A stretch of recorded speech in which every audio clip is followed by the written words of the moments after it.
네, 검찰이 수감자들을 상대로 허위 증언을 종용했다는 이 주장, 문제는 이게 얼마만큼 신빙성이 있느냐는 걸 텐데요. 이 법조팀 최용원 기자와 자세히 짚어보겠습니다.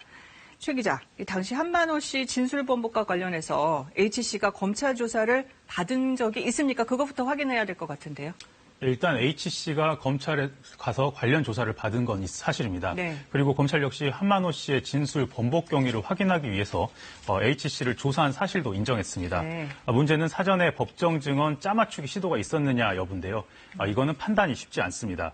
증인의 말을 좀 더 명료하고 논리적으로 가다듬기 위해서 미리 예행 연습을 하는 것은 검찰이든 변호인이든 통상적으로 하는 거거든요. 네. 검찰이 H씨 등 동료 수감자들을 상대로 한만호 씨 관련 증언 연습을 했다고 하더라도 이게 사실에 기반한 것이냐 아니면 허위 조작을 위한 것이냐는 좀 더 따져봐야 할 필요가 있습니다. 네.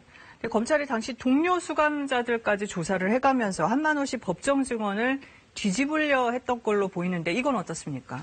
네, 당시 핵심 증인인 한만호 씨가 검찰 진술을 법정에서 전면 번복했거든요. 네. 원래 진술이 더 진실에 가깝다는 것을 검찰로서는 재판부에 좀 호소하고 싶었던 것으로 보입니다. 네. 또 수감자들 가운데는 이런저런 혜택이나 대가를 바라고 검찰이 원하는 검찰의 입맛에 맞는 그런 진술을 해주는 경우들이 많은데요. 네. 검찰이 이런 오해를 무릅쓰고까지 한 씨의 수감 동료들을 부르려고 했던 것은 검찰도 당시 상당히 다급한 상황이 아니었나 싶습니다. 그럼 이 검찰이 허위 증언을 강요했다는 H씨의 주장, 뒷받침할 근거가 있습니까? 일단 H씨가 당시에 이제 자신의 사건과 관련이 없는 한명숙 수사팀에 나가서 조사를 받았던 사실은 출정 기록 등을 통해서도 확인이 됩니다. 네. 그리고 H씨는 또 검찰이 협조하지 않았을 경우에 자신의 아들과 조카를 불러서 별건 수사를 하겠다, 처벌하겠다 이렇게 압박을 했다라고 주장을 했는데 네. 이 아들과 조카가 검찰에 나온 기록도 있습니다. 다만 이 같은 정황 증거 외에 H씨가 자신의 주장을 뒷받침할 물증을 제시하지는 못하고 있는데요.